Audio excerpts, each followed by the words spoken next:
Berarti hari ini suka-sukamu Tuhan. Mazmur 92 ayat yang ke-13 sampai ayat yang ke-16. Kita akan, karena ayatnya hanya sedikit, kita akan baca secara bersama-sama. Sekali lagi, Mazmur 92 ayat yang ke-13 sampai ayat yang ke-16. Dua, sudah ketemu Bapak Ibu? Kalau belum ketemu, batuk aja. Wah, berarti masih ada yang belum. Masih ada yang batuk. Oke. 2, 3, ya. Orang benar akan bertunas seperti pohon korma, akan tumbuh subur seperti pohon aras di Libanon. Mereka yang ditamai Tuhan akan bertunas di pelataran Allah kita. Pada masa tua pun mereka masih berbuah, menjadi gemuk dan segar, untuk memberitakan bahwa Tuhan itu benar, bahwa Ia gunung batuku dan tidak ada kecurangan padanya. Amin.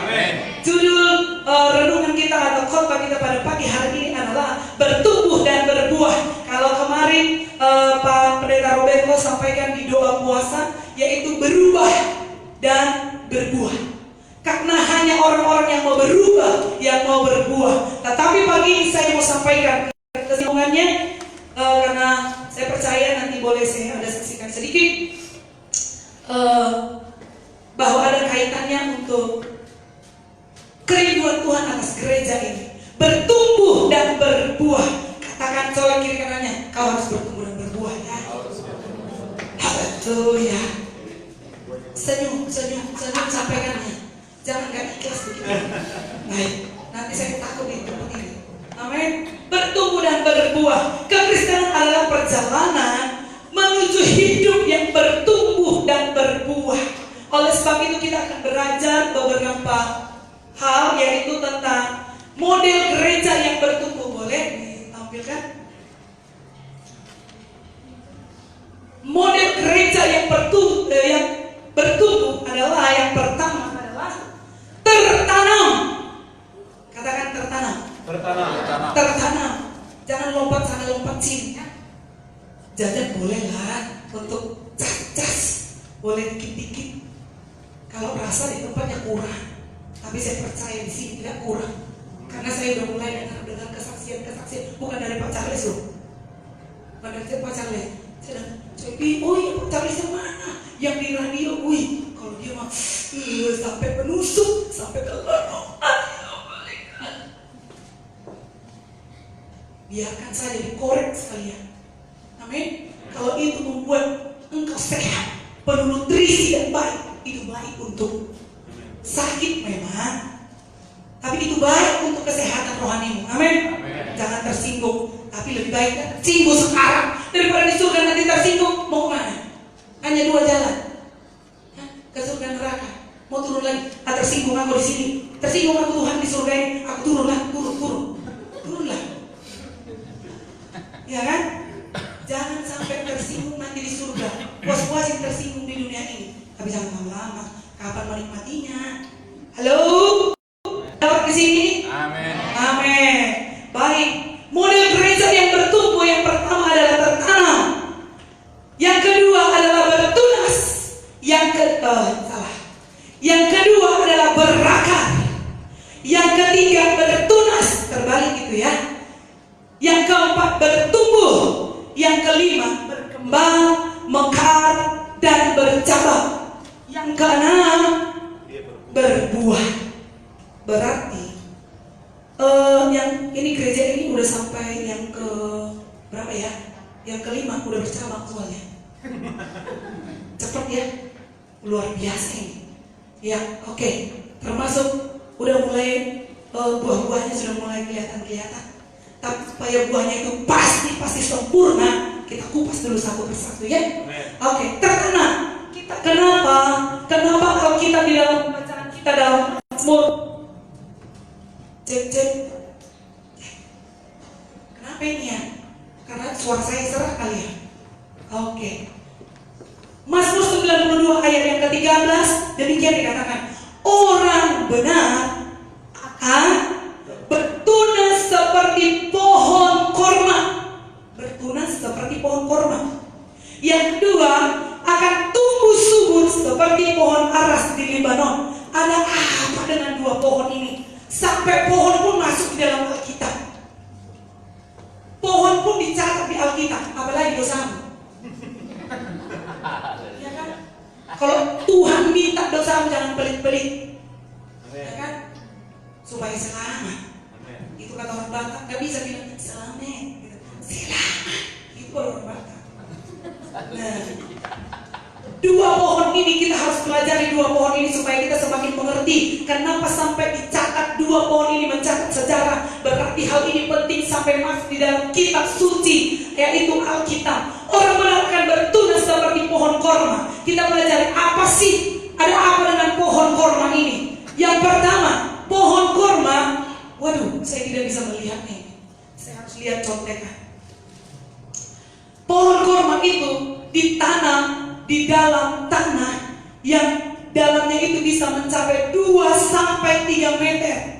Bapak Ibu, pohon korma loh, bijinya itu ditanam 2-3 meter. Opungku ditanam hanya 1,5 meter. Lebih jauh pohon korma. Betul. Orang meninggal, saya perlihatnya ditanamnya itu berapa meter? Kayaknya kok dekat banget. Makin kesini makin dekat-dekat. Hanya kayaknya cuma 1 meter. Kayaknya udah dimasukin nih. Saya kan sering melayani ini, ikut sama suami untuk melayani sakramen kematian. Loh, ini kayaknya masih begitu. Kita dulu bisa masih pegang petinya. Ada udah masuk. Berarti jauh lebih dalam pohon korma. Makanya tercatat di Alkitab 2-3 meter. Tujuannya apa?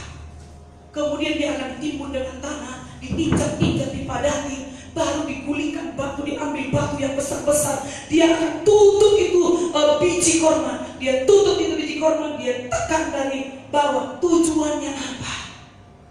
Izinkan dirimu seperti biji korma yang siap seolah-olah disembunyikan jauh di dalam lubang.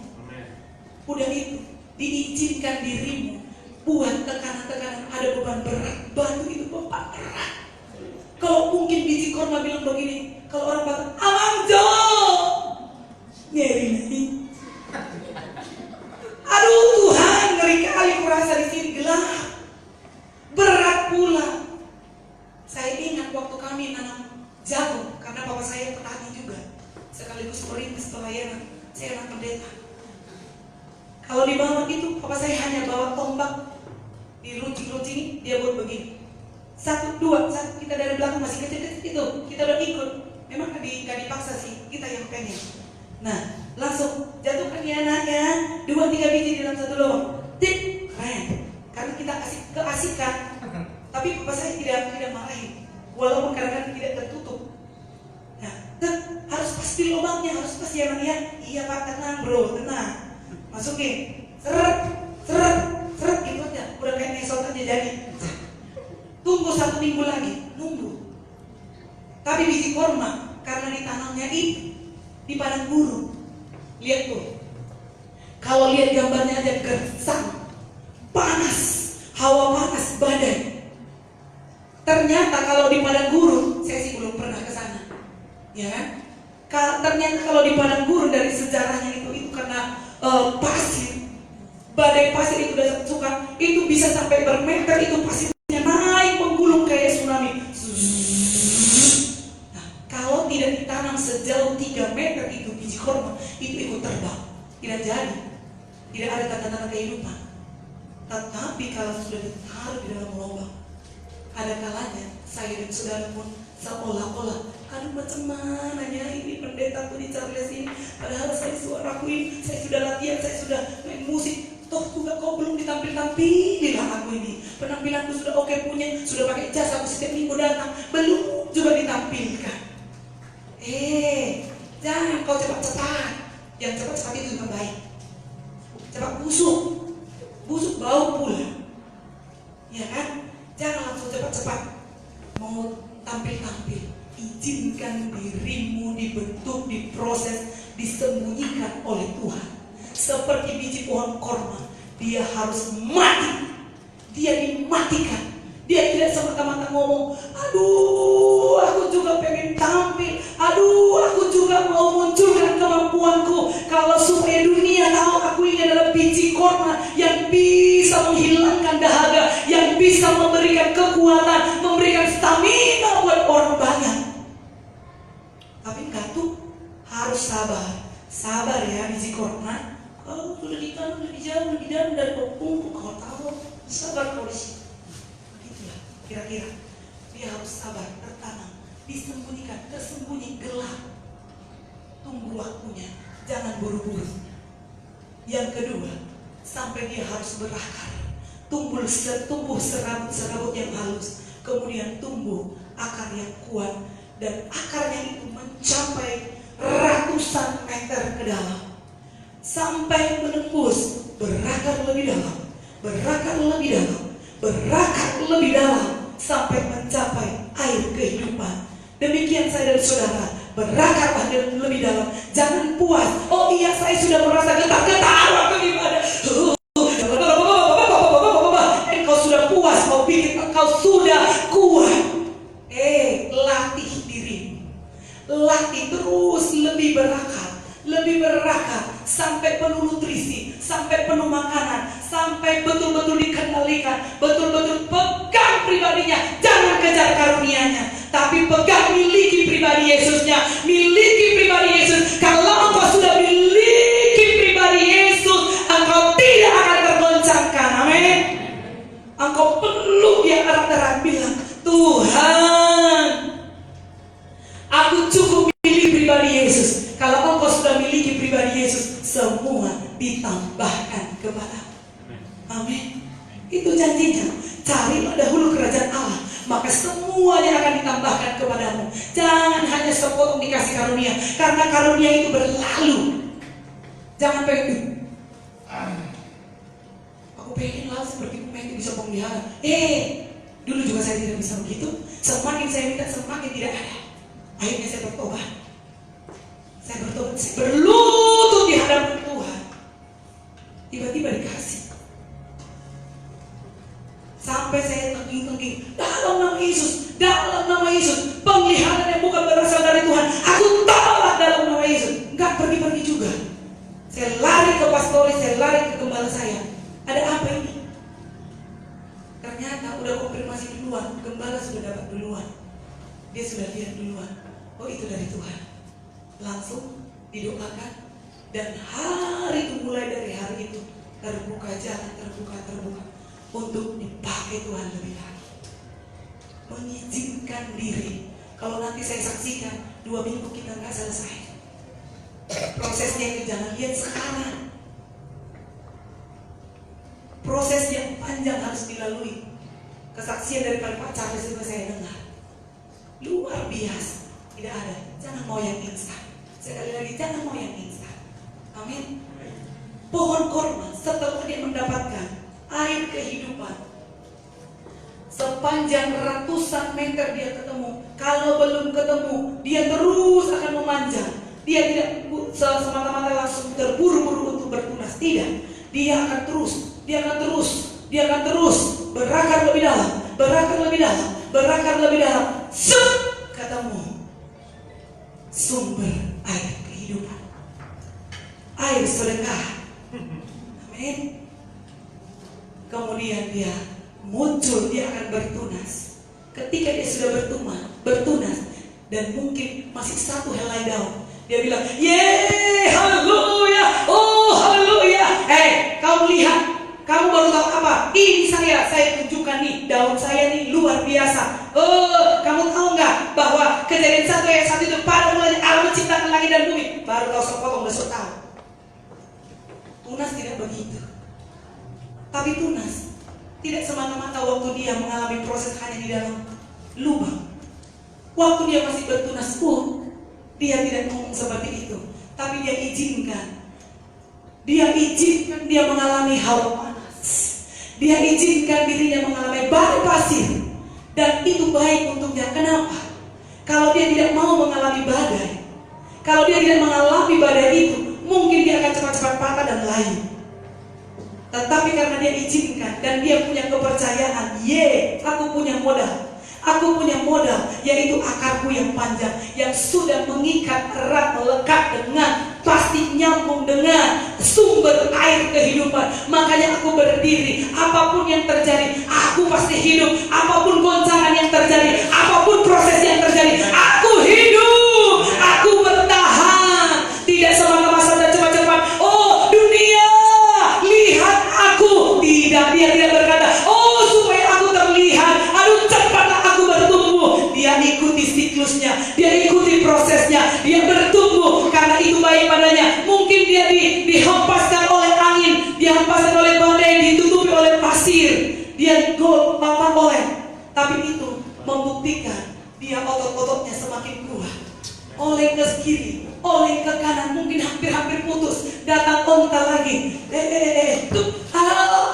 dia akan kesakitan, mungkin terinjak. Tapi dia terus muncul, dia terobos sampai ke atas. Sama halnya dengan dirimu. Kalau kau dinabobo terus, tidak ada proses, tidak ada masalah. Sekali ada masalah, putus, langsung membeloyo. Tetapi yang dilatih dari badai-badai yang kecil hingga besar, mulai pergerakan kita sama dengan olahraga. Yang tidak pernah olahraga, tiba-tiba diharuskan olahraga, jok rematik, betul? Keseleo semuanya. Tetapi karena mulai terlatih dari hal-hal kecil sampai besar. Dia terlatih sampai dia maju naik ke atas. Dia menculang menerobos ke atas. Dia menjadi pribadi yang kokoh. Dia menjadi pribadi yang kuat. Dia tidak menjadi pohon yang semata-mata gampang diolengkan. Tanpa banyak bicara, tanpa banyak memegahkan diri. Dengan sendirinya, waktu dia tumbuh, dia bertunas, bertumbuh dan berbuah.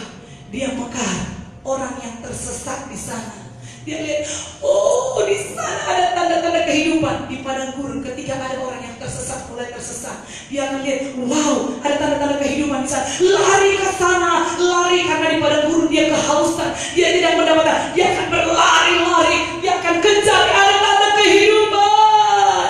Dia mungkin akan lihat ke atas, oh di mana buahnya, saya sudah kehausan, saya kelaparan, saya tersesat di padang gurun. Oh buah korma, terima kasih. Mungkin dia akan bermasmur, mungkin juga di zaman sekarang dia langsung selfie. Sisi kanan, sisi depan, selfie dia. Karena apa? Saking sukacitanya menemukan tanda-tanda kehidupan ada di dalam di area padang gurun, di mana dia saat itu kelaparan, merasakan sakitnya panas, merasakan dahaganya, merasakan laparnya yang luar biasa. Dengan sendirinya, orang yang kita harapkan mungkin mulai dari kita biji bertunas. Lihat aku.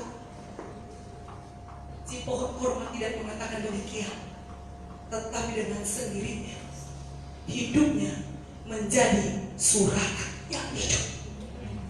Hidup kita ini tanpa banyak bicara bisa menggambarkan, karena Alkitab yang mencatat kita menjadi kesaksian yang hidup. Amin. Dia akan berdiri kokoh. Dia akan tunjukkan, ya, dia akan terlihat sendiri. Yes, ini aku Tuhan. Ini aku Tuhan. Sama halnya waktu kita berdoa kemarin di doa puasa. Tuhan kasih perlihatkan bahwa gereja ini akan dimurnikan terus. Masih dimurnikan terus. Kotoran-kotoran akan disingkirkan seperti bulldozer yang mendorong. Dorong. Dia dorong itu kotoran-kotoran sampai betul murni. Orang yang siap diproses, orang yang siap ditanam, orang yang siap berakar, orang yang siap bertunas, orang yang siap tertanam, berakar, bertunas. Itulah yang akan menikmati janji-janji Tuhan untuk gereja di tempat ini, di mana kasih karunia dilimpahkan. Ketika udah didorong, Tuhan kasih tahu bahwa Persiapkan sistem yang indah, persiapkan sistem yang solid, lebih lagi tim yang solid mungkin. Dengan ada bagian penyala api, ada yang bagian penambah kayu bakarnya, dan ada bagian yang berani mengkorek abunya. Mengkorek abunya, berbicara, menyingkirkan debu itu supaya api tidak terganggu menyala. Semakin ditambahkan kayunya, jangan terburu-buru, tambahkan terus, tanpa ada pembersihan. No, tanpa ada pembersihan, api akan begitu-begitu saja. Tidak akan, hanya warna terlihat dari luar sebentar aja. Ho ho ho, haleluya, haleluya, ho ho. Hanya seperti itu, hanya girang-girang. Tetapi jauh di dalam lubuk hati kering. Siapkan, Tuhan akan lahirkan dari tempat ini. Tuhan taruh percayaan untuk kemarin itu kasih tahu. Tuhan akan lahirkan dari tempat ini rasul-rasul. Tuhan lahirkan dari tempat ini nabi-nabi. Tuhan lahirkan pengajar-pengajar. Tuhan lahirkan penginjil pendoa yang sanggup mendobrak. Dia akan singkirkan, dia akan korek. Memang sakit kalau engkau dikorek nanti debunya.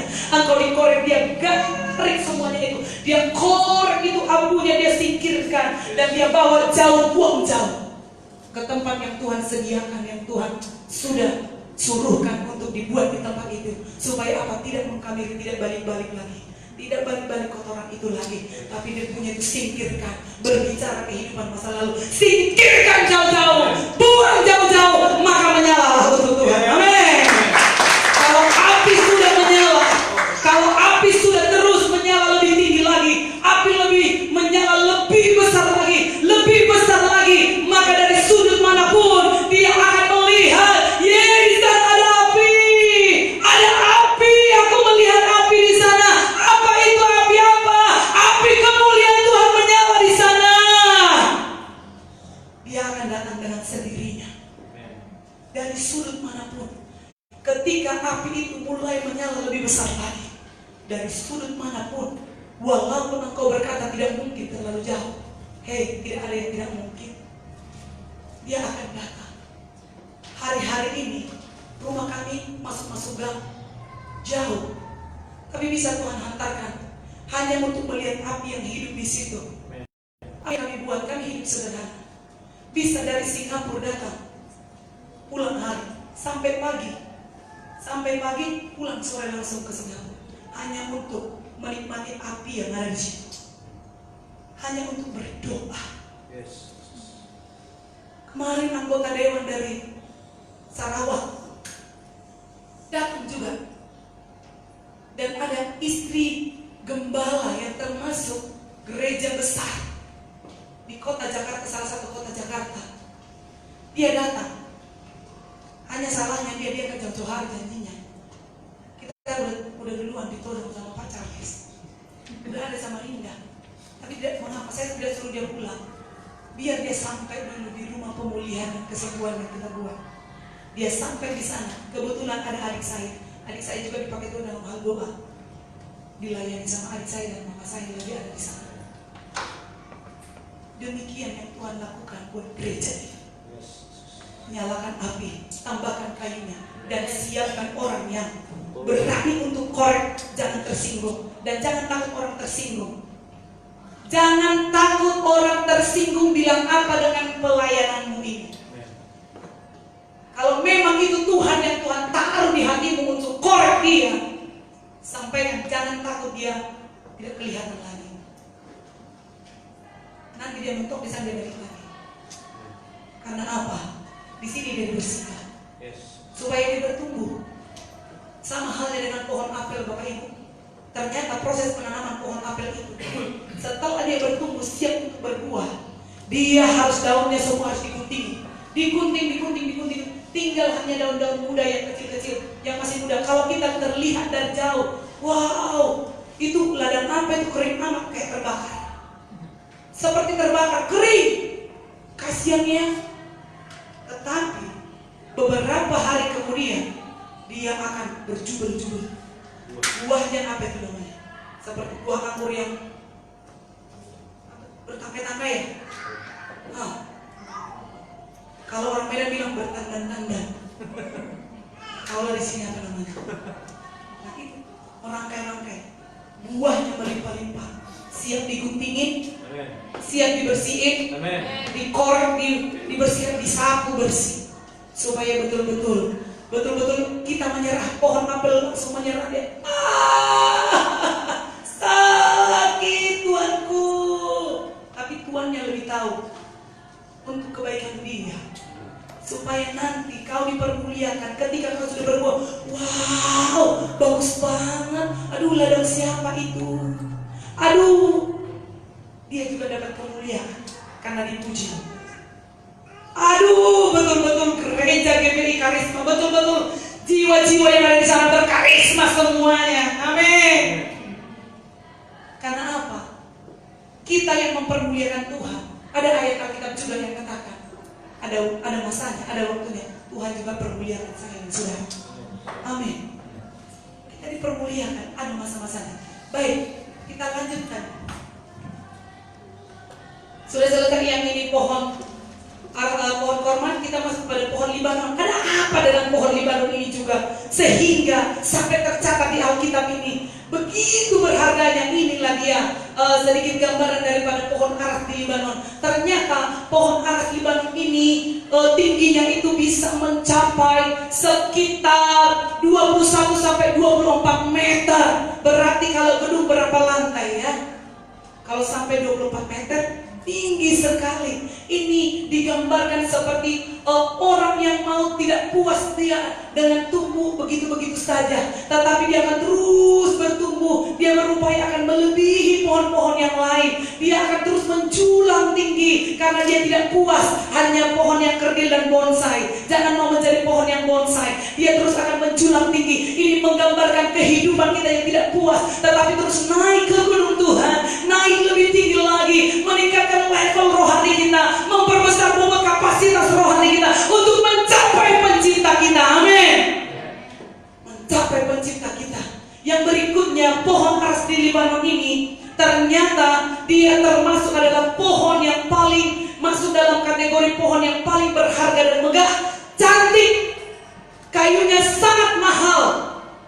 Sangat mahal. Dan berikutnya, dahan-dahannya panjang menjulur ke samping sekitar 33 sampai 8 meter. Artinya dari ujung ke ujung bisa ketemu. Itu menggambarkan bahwa dia peduli dengan sekitarnya.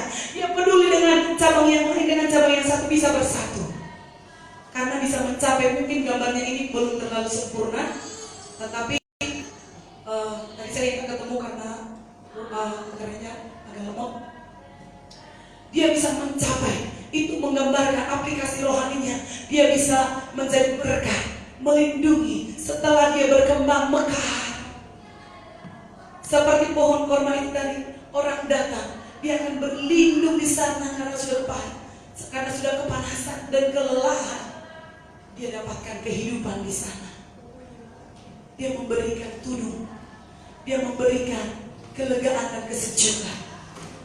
Dan mata mungkin semakin sejuk melihatnya, karena dahan-dahannya, daunnya yang begitu hijau. Coba lihat, merah semua, merah, orange, dan yang biru, yang ngejreng. Kemarin saya dengar agak geli juga, saya renungkan. Si Abel masuk di mobil yang di dalamnya itu warnanya terlalu banyak. Apa dia bilang? Aduh mama, sesak kali napasku. Karena apa? Ternyata warna yang tidak seimbang juga bisa membuat sesak hati, bisa membuat sesak napas. Betul juga, saya setuju dengan itu. Makanya saya dengan warna-warna yang dipadukan hijau seperti enaknya, mata sejuk gitu, betah kayaknya. Jadi perpaduan ternyata indah sekali. Saya senang tinggal di rumah Pak Happy, banyak bunga-bunganya sekarang. Indah, sejuk rasanya. Di bawah ada jurang-jurang, pohon. Wih, saya selfie di sana. Kalau ada yang lihat, saya pura-pura. Kalau sudah tidak ada yang lihat, saya bilang, shh, ya kan? Saya foto-foto di sana karena indah sekali, view-nya bagus sekali. Nah, yang berikutnya di sini dikatakan juga keliling batas pohon aras di Libanon itu adalah 9 sampai 12 meter. Batas, wow, besar sekali. sekali ternyata. Dan dia adalah pohon yang sangat kuat. Kategori pohon besar, diameter pohonnya 4,5 sampai 6 meter. Pohon kuat besar, tidak gampang diterpa badai, tidak mudah tumbang, patah, tetap kokoh berdiri di tengah badai. Demikian juga anak Tuhan. Tuhan mengharapkan agar anak-anaknya menjadi orang yang kuat dan tidak mudah patah semangat, tetapi menyadari bahwa Tuhan adalah selalu menyertai dan memberikan kemenangan. Amin. Dan kita perlu menyadari, aku ini seperti pohon yang ditanam di tepi aliran air, yang menghasilkan buahnya pada musimnya, yang tidak layu daunnya, apa saja yang dikerjakannya berhasil. Jangan lupa ayat selanjutnya. Jangan berjalan, jangan melakukan nasihat-nasihat orang fasik, jangan duduk bersama dengan orang-orang pencemooh. Bukan berarti maksudnya kita tidak berteman dengan mereka. Maksudnya di situ, dalam konteks itu, maksud Mazmur 1 ayat 1 sampai 3 itu adalah engkau jangan segambar dengan dia. Kalau sudah dibilang jangan duduk, artinya itu sudah semakin akrab. Jangan gambaran hidupnya itu transfer kepadamu, tapi engkau yang menggaraminya. Amin. Itu yang dimaksudkan. Maka terjadilah aku seperti pohon yang ditanam di tepi aliran air, yang akan merambatkan akar-akarnya, menghasilkan buahnya pada musimnya, dan yang tidak layu daunnya. Apa saja yang dikerjakannya berhasil. Amin. Pastikan engkau tertanam dengan baik. Pastikan engkau dekat-dekat dengan air kehidupan. Pastikan komunitasmu dengan komunitas yang benar. Karena komunitas kita mempengaruhi sangat besar, mempengaruhi kehidupan kita. Itu sebabnya perbesar bobot kapasitas, berakar lebih dalam, bertumbuh lebih tinggi, naik lebih tinggi, sampai naik ke gunungnya Tuhan. Ketika engkau sudah di atas, engkau akan lebih mudah melihat ke bawah. Ketika engkau ada di atas, makanya itu penembak apa itu? Penembak jitu, dia selalu naik ke atas. Supaya apa? Dia lihat posisinya. Dia keker dengan baik-baik. Dia keker. Kenapa? Pastinya itu bukan orang sembarangan, kan? Itu orang yang terlatih. Tidak semata-mata cepat kali naik ke atas. Baru tahu firman hanya sepotong, sudah kayak ahli Taurat di depan. Ya kan? Jangan cepat-cepat. Izinkan dirimu diproses, dibentuk, diajar, dimuridkan dulu. Disiram-siram dulu kan sama Pak Charles, ya kan? Udah, ini ketombenya dibersihkan dulu, kutu-kutunya singkirin dulu. Iya toh? Supaya apa? Murni, hatinya murni. Jangan cepat-cepat tersinggung. Tapi baiklah, tersinggunglah sekarang, daripada nanti di surga tersinggung repot.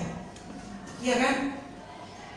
Terus Pak Charles bilang, Bapak, Tuhan sudah kasih lihat bahwa kau itu masih ada begini-begini. Ah, tidak. Karena apa? Kemarin dia di konsep sudah dipercayakan khotbah. Tiba-tiba setelah dia selesai khotbah, 2 hari berikutnya Tuhan bicara sama hambanya. Wah, Bapak ini masih ada lada putar. Masih ada lada putar di kantong. Ada tulisan-tulisan. Bagaimana ini? Dia gengsi. Waduh, apa kata dunia? Apa kata jemaat? Saya sudah sampaikan firman di konsel kemarin. Tiba-tiba saya masih dikorek lagi. Belum terlambat. Ya inang ya. Ada inang-inang sini. Seperti saya kan inang pendeta. Ya kan? Kalau di sini orang kaya panggilnya apa? Panggilnya apa ya? Kan lamboru dan tulang. Yalah, nggak mungkin lah kan bilang, ya kan bro? Mungkin. Nah, izinkan dirimu dikorek, izinkan dirimu dibersihkan. Jangan gampang tersinggung. Iya, langsung buat. Oh Tuhan, baiklah. Kalau memang itu, katakan. Nah, karena apa? Awal dari pemulihan adalah keterbukaan. Tapi jangan sembarang keterbukaan. Lihat dan perhatikan orangnya yang memang bisa kau percaya untuk dia sampaikan rahasiamu. Istilah kita ada seperti ini. Terbuka di dalam, tertutup di luar. Selesai dari ruangan konseling, keluar dari pintu, stop, jangan dibahas. Biar itu suami istri pun diberitahu. Ada hal-hal yang tidak perlu tahu. Supaya apa? Supaya Tuhan makin tambahkan kepercayaannya buat kita. Supaya semakin dipercaya. Kalau kita kayak ember, takkan dipercaya. Begitu kencangnya itu berdoa, begitu juga kencangnya itu berantem. Ya kan? Betul lagi doanya. Orang Batak bilang, "Songoni gogomar pakaian, songoni gogomar dada." Ya kan? Ada translate-nya di sini.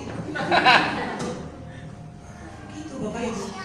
Artinya mulai hidup bisa dipercaya. Soalnya bisa dipercaya ya. Amin. Bisa dipercaya ya. Halo.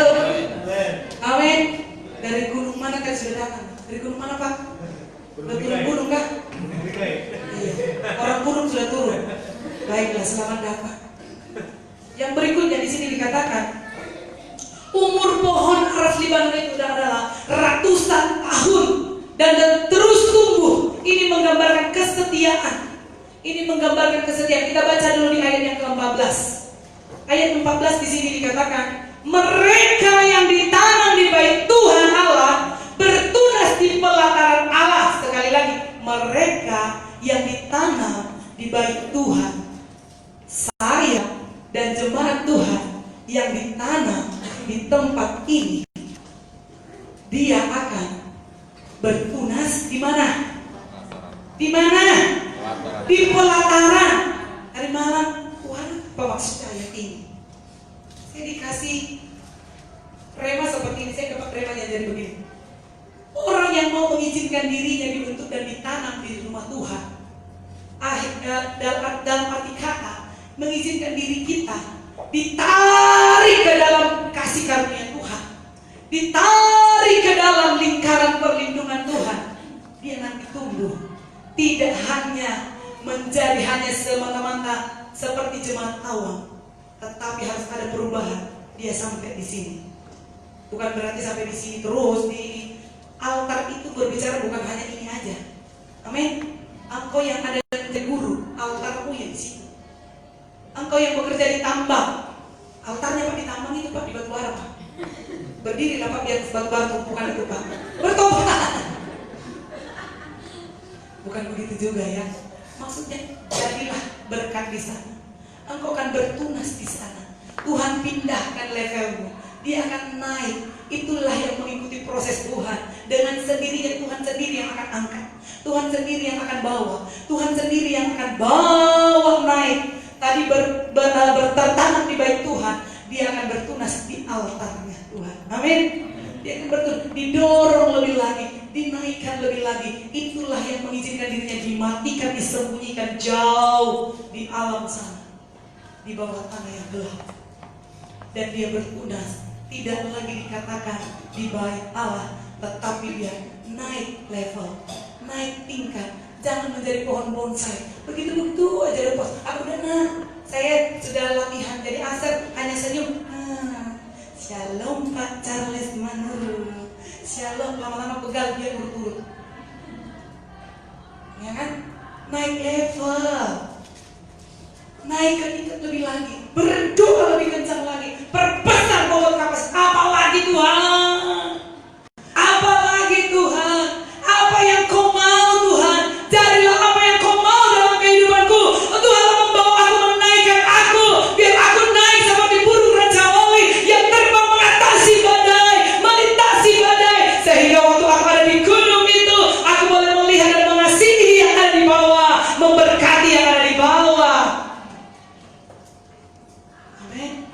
Melihat dengan jelas siapa kira-kira orang yang ingin diselamatkan lebih lagi. Oh, wow, Bapak ini masih pegang mandau yang sudah beracun. Iya. Tapi beretika ya Bapak Ibu ya. Amin. Beretika untuk menyampaikan hal-hal yang demikian kalau yang Tuhan sampaikan kepada dirimu. Supaya apa? Betul-betul orang itu langsung buat tembok. Oh tidak. Tidak, saya nggak punya mandau. Oh, nenekku yang punya. Saya enggak. Tapi ada di rumahku sih. Iya kan? Ada pisau beracun lah, apalah, jimat lah. Itu akan menghalangi pertumbuhan dalam Tuhan. Yang secara cepat lagi di sini dikatakan kayunya bebas dari mata kayu. Artinya kayu itu tidak ada yang bolong-bolong, tetapi kayu itu memang benar-benar sempurna, bagus, tahan raya.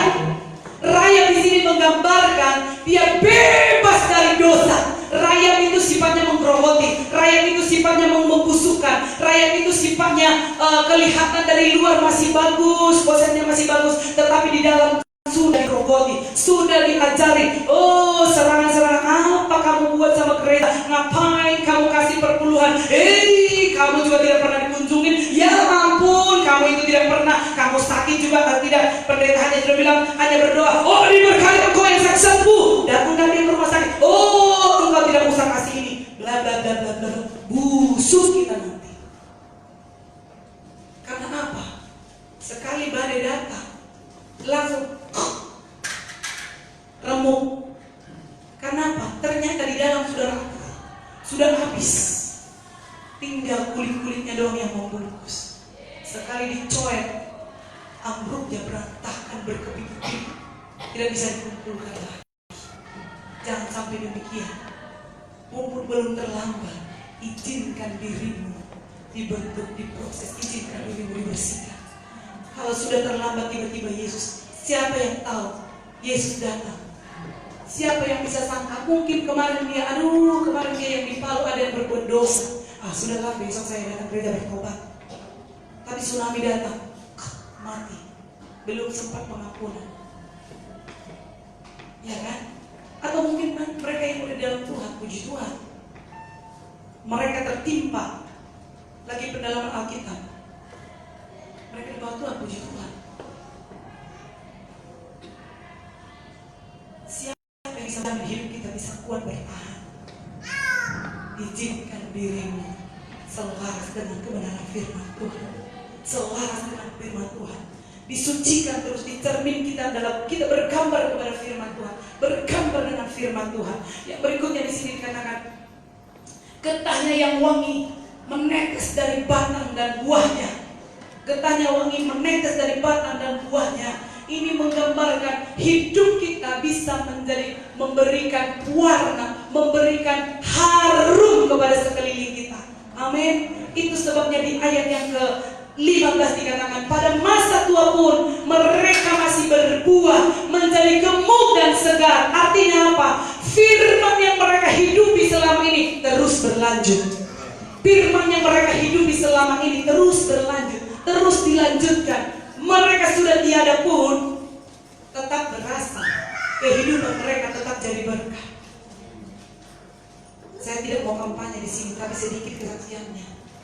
Pak Ahok, dia di penjara, tapi dampaknya sekarang, kali jodoh ini, kemarin Pak Ahok udah buat ini bersih, sekarang amburadul, tanah abang, benar-benar ini tanahnya si abang. Si abang ini kotor punya ini. Ya kan? Tetap berasa kehidupannya. Biar kehidupanmu boleh menjadi berkat. Dan itu dengan otomatis akan turun kepada generasi. Otomatis turun, karena apa? Apa yang mau kau wariskan kepada keturunanmu? Apa yang akan kita wariskan? Nilai-nilai apa yang harus diwariskan kepada anak kita? Saya punya anak sekarang 19. Masih cantik begini. Generasi 19 ya. Cucu 2. Sudah punya cucu 2. 18 anak itu anak-anak tertolak. 1 anak yang saya lahirkan. 20 sekarang 20. Tambah 2 cucu berarti 22. Ya kan? Nah, sekarang yang tinggal di rumah tinggal 1 dengan anak saya, anak kandung saya 2 orang. Karena sekolah belum selesai sekolahnya. Yang 18 sudah selesai, sudah di training dan lulus semuanya bisa bekerja. Dan saya dorong mereka. Apa yang saya dorong? Apa yang saya wariskan dengan mereka? Ini dia. Yang saya wariskan kepada anak yang 18 ini dan semua anak saya, yaitu adalah nilai hidup. Yang kedua, karakter. Yang ketiga, cinta Tuhan. Yang keempat, kerja keras. Bukan uang. Amin. Bukan uang.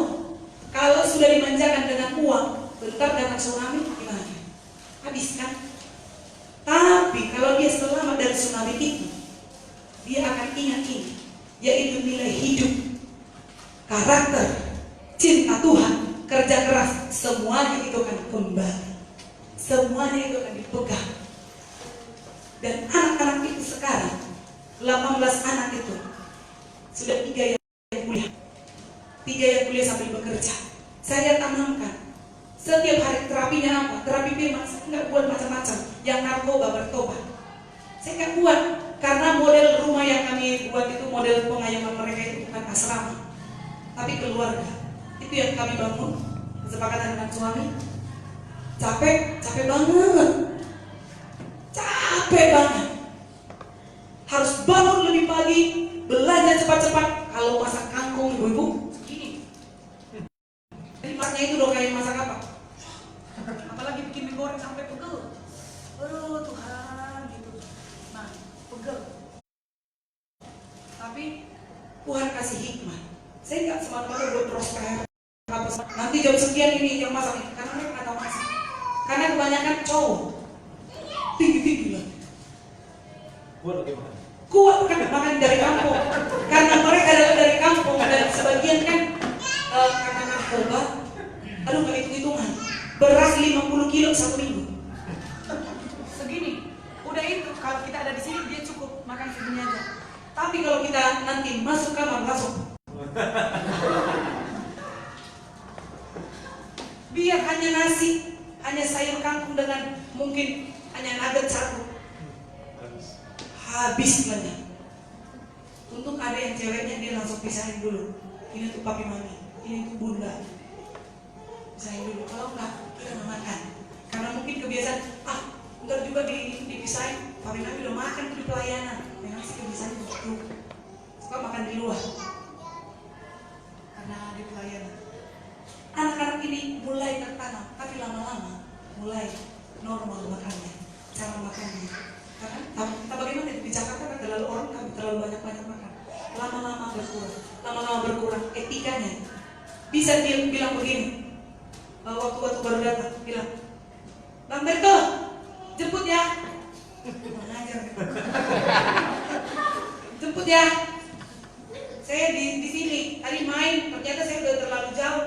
Saya di sini, kata security yang ada di sini, saya sih di ini di pinggir danau ini, Bulakan katanya. Masuk. Tapi itu pun, oh iya. Nanti di rumah apa katanya? Yang tegas saya. Pak Beto bagi belum. Kelihatan. Nanti duduk ini semua, satu salah, semua didudukan. Duduk semuanya. Jadi begini. Coba pikirkan. Kamu yang kasih makan kita atau aku yang kasih makan? Nah terus ya, mami, bunda, sama papi. Terus tadi kamu bicara itu yang bos siapa di situ? Yang bapak siapa? Kamu bapak atau bos? Kamu anak atau bos? Nah gitu ya. Mulai harus dididik seperti itu. Mulai dari situ terkikis. Akhirnya mereka berlomba-lomba. Saya ajar mereka masak. Ini kupas, ini bawang, ini begini. Kalau kau tunggu saya harus masak buat kau akan kelaparan. Karena apa? Kita kadang-kadang pulang pelayanan bisa sampai jam 3 subuh. Tidur berapa jam doang, harus bangun. Kelaparan dia. Belum lagi berdoa mengalir lagi. Ya kan? Mengalir lagi lebih lama lagi. Jam berapa dia makan? Makan siang udah. Ya kan? Bagi saya lumayan kan, mengurangi. Nah, udah. Akhirnya mereka diproses. Sekarang sebagian dari mereka sudah ada yang pelayan musik, ada yang singer, melayani. Dan karena mereka sudah bekerja, saya tidak didik mereka harus tinggal di rumah saya semuanya. Tidak. Dan itu anak-anak dari mana biayanya belanjanya? Orang-orang tuanya bilang begini, saya sudah anggap dia udah mati, sudah begini, terserah sama ibu pendeta, sama bapak pendeta, terserah mau dibuat gimana itu anak. Kadang-kadang orang tua mana ini? Uang belanja tak dikasih, dan dibilang anaknya sudah mati. Tapi sudah berhasil, sudah kerja, sudah baik. Anaknya telepon, Horas, Oma, Horas papa. Tahu ya? Shalom. Tadi Pak Beto renungan begini. Nangis. Masih kata shalom, orang tua juga nangis. Karena apa? Mengingat, bukan ini lagi yang narkoba mati. Yang udah gila-gilaan semua dijual, piring pecah. Adiknya ditendang, diinjak-injak. Bapaknya apa, mamanya dijambak karena tidak bisa kasih duit. Makanya sampai udah karena kepahitan orang tuanya, udah saya udah angkat mati. Tapi karena anaknya telepon shalom, loncat dia. Akhirnya pas ada pesta, si ibu ini rajin kesaksian. Ada baiknya sih, ada baiknya, tapi nggak baik dulu buat saya. Ya kan? Kau saksian tentang kebaikan Tuhan. Kau saksian, dan dia saksikan di kampung-kampung. Aku bisa begitu. Siapa? Aduh, bisa nggak titip anakku? Bisa, merasa begitu. Dititip itu aja yang saya bilang. Baik juga sih, kerajaan Tuhan dimuliakan. Tapi ada sedikit nggak baik ke saya. Karena cukup menguras dompet saya. Ya kan? Nah, dia ceritain, kadang kami jemput 2-3. Sampai saya ditipu, merasa ditipu sama suami. Bilang begini, sekarang kami kan rajin untuk jemput-jemput orang dari karena rumah kami dekat bandara. Saya pikir hamba Tuhan yang berjemput. Biasanya hamba Tuhan. Saya lihat dari atas sampai bawah. Kayaknya ini hamba Tuhan apa pendekar ya? Saya perhatikan, Pak, ini diantar kemana? Pelayan di mana dia? Tapi saya perhatikan kamu tidak hamba Tuhan. Kalian bilang kan, kita mau kemana Pak? Ayo Pak, temani Papi, jemput ini hamba Tuhan ya? Iya. Saya perhatikan lagi. Modelnya, tampangnya nggak mungkin hamba Tuhan begini. Kayak lihat begitu, ya kan? Aduh, terus itu di kursi langsung naik kaki di kursi mobil. Udah mobil kita yang imut-imut, mobil kita masih kecil, orang-orangnya nih gede-gede. Mobilnya masih Agia, angkat kaki, langsung penuh tuh mobil. Kayaknya rasa Abel bilang sesak. Kalau kamu sesak warna, saya sesak dengan orang-orang. Sesak. Akhirnya singkat ceritanya, di mana diantar ini? Di perumahan ini, dekat rumah kita ya. Iya. Udah masuk gang mana dia Pak? Ikutin aja lah. Tiba-tiba, karena saya suka tidur di mobil, tertidur depan. Tiba-tiba, udah datang itu yang anak gadis saya yang anak angkat. Udah pulang papi mami. Loh, kok udah di rumah? Saya lihat ke belakang. Loh, kok masih di dalam? Pak, di mana mereka tinggal? Di rumah kita. Wah, pencobaan lagi. Terkumpul sampai 18. Saya stres. Saya nangis teriak sama Tuhan. Karena apa? Bukan masalah mengeluh, hanya masalah mengeluarkan kasih mereka makan. Sikapnya, tingkahnya, aduh Tuhan. Harus gabung anak saya jadi korban. Karena apa? Kami harus berbagi kamar dengan anak saya. Harus ini di-skat pakai lemari. Dia ada di sisi sini, di sini sempit-sempitan lah. Supaya karena ada anak gadis, kamarnya cuma 3. Anak gadis di sini yang untuk laki-laki bisa sampai 6 orang satu kamar, padahal kamar kecil. Hanya 3x3. Bayangin 6 orang 3x3 sesak, tambah sesak lagi. Udah itu nggak muat, di ruang tamu lagi. Saya ambil begini. Hanya saya tidak tunjukkan. Karena tetap terdoktrin di sini. Kita ini hamba, jadi hamba Tuhan. Apalagi tidak suami. Jangan mengeluh mami. Sadar kau itu hamba. Tapi hamba juga kayak gini juga kalau gitu. Singkat cerita, karena kebiasaan saya buka kamar pagi-pagi, langsung menuju pintu dan jendela-jendela. Shalom Tuhan, selamat pagi. Tuhan memberkati rumah tanggaku. Tuhan memberkati. Shalom, selamat datang. Oh, hadirat Tuhan memenuhi rumah tangga. Hadirat berkat Tuhan didatangkannya. Allah memerintahkan berkat-berkat Tuhan, berkat keselamatan, berkat sukacita, berkat kebijaksanaan, berkat makan minum, berkat keselamatan dalam nama Yesus. Segala roh kecelakaan mau kerugian dalam bentuk apapun, aku tolak dalam nama Yesus. Aku sambut engkau berkat Tuhan. Kebiasaan di rumah setiap pagi, tapi karena mereka sudah tidur di ruang tamu, enggak mungkin kan? Enggak mungkin saya nakain tidur asal sembarang saja. Karena apa? Belum beretika, karena mereka anak-anak tertolong, anak-anak tertolong dan berandal. Tapi Tuhan, saya bergumul sampai puasa demi puasa demi puasa. Tuhan, apa ini? Pencobaan apa ini? Saya pikul saja. Akhirnya apa? Satu kali anak saya kecelakaan, patah tangan begini. Terus ada satu anak Tuhan yang biasa kami berdoa di perusahaannya. Dia datang, karena saya udah ajarkan kalau ada tamu, orang yang berani tinggal di rumah ini, dunia tamunya kalian itu semuanya pendeta. Itu dokter, semuanya pendeta. Jadi yang mereka tadinya ambil gitar, saya bilang itu gitar dipakai untuk memuji Tuhan, karena mereka pakai. Saya langsung suaranya bagus-bagus. Wih, suaranya bagus-bagus. Bisa lagi pakai botol aku itu. Baru ambil botol ini, botol apa itu? Botol kecap. Baru pakai piring. Persis di kali tua. Saya langsung gitu. Bagaimana? Lingkungan pun sensitif, tapi sampai ditegur sama tetangga. Bu, itu orang-orang ibu dari mana aja sih? Kok menyebar keluarga? Iya, keluarga. Dalam hati, aduh Tuhan, siapa lah ini ku bilang. Tapi puji Tuhan, mereka betul menjadi anak. Mereka betul-betul menjadi anak. Dalam proses kurang lebih 3 bulan, prosesnya sudah saling mengayomi. Tidak egois lagi. Kalau tadi ambil makan banyak-banyak, kalau ini sudah mulai ingat yang belakangan.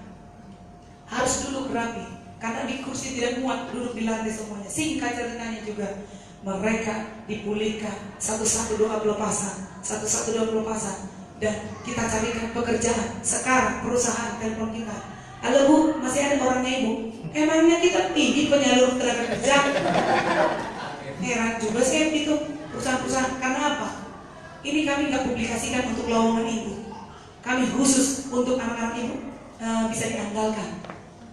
Mereka termasuk kategori orang-orang yang bisa diandalkan. Tidak semata-mata gampang bolos kerja,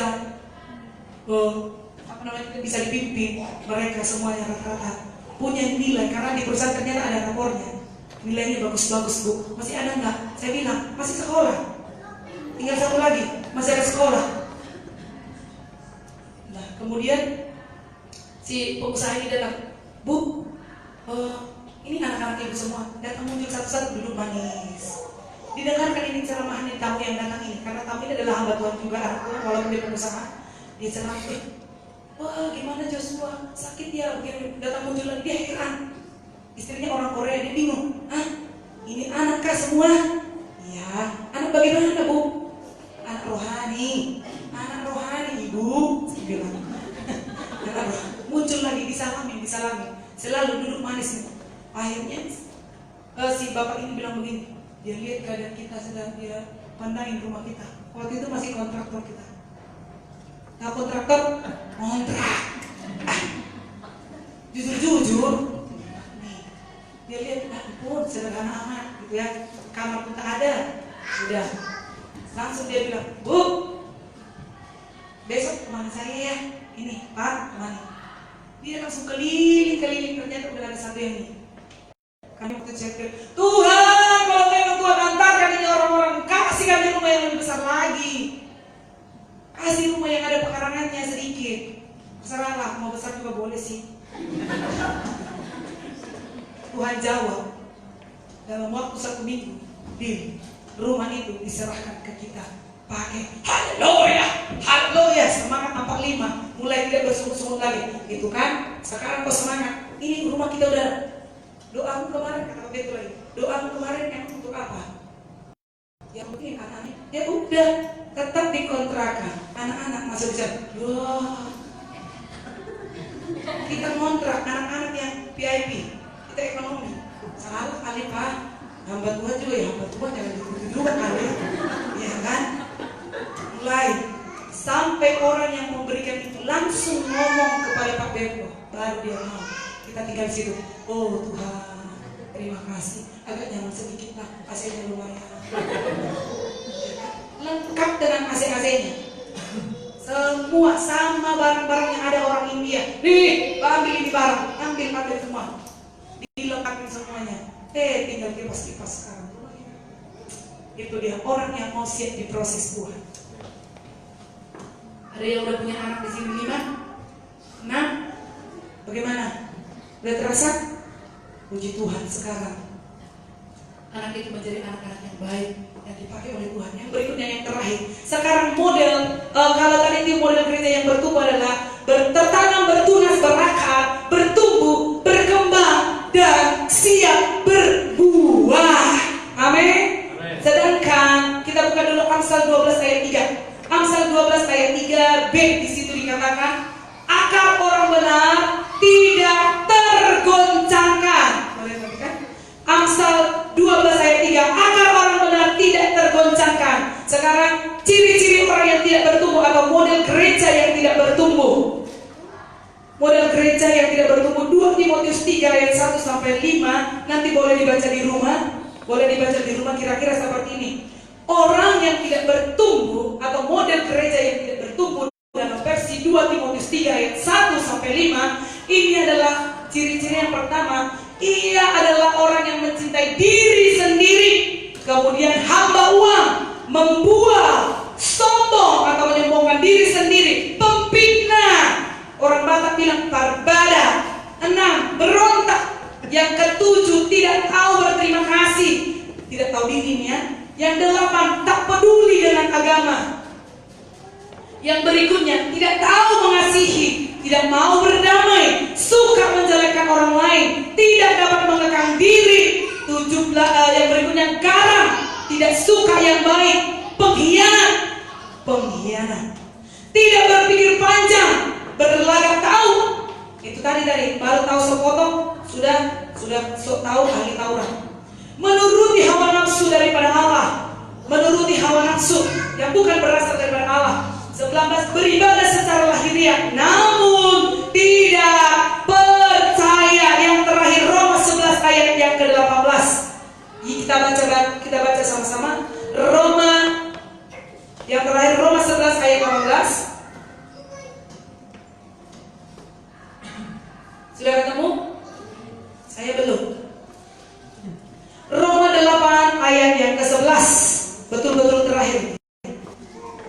Roma 11 ayat 18. Kita baca secara bersama-sama. 2, 3, ya. Janganlah kamu bermegah terhadap cabang-cabang itu. Jikalau kamu bermegah, ingatlah bahwa bukan kamu yang menopang akar itu, melainkan akar itu yang menopang kamu. Amin. Bukan karena kamunya, tetapi karena ada akar. Berdirilah atas batu karang yang teguh, berdiri berakar lebih dalam, yaitu kepada sumber kehidupan. Yang ada lagi? Next. Habis. Amin. Buat kebenaran firman Tuhan saja kita bangkit berdiri. Haleluya, haleluya, haleluya, haleluya, haleluya. Haleluya, haleluya, haleluya, haleluya, haleluya. Haleluya. Oh, dalam nama Yesus. Dalam nama Yesus. Dalam nama Yesus. Dalam nama Yesus.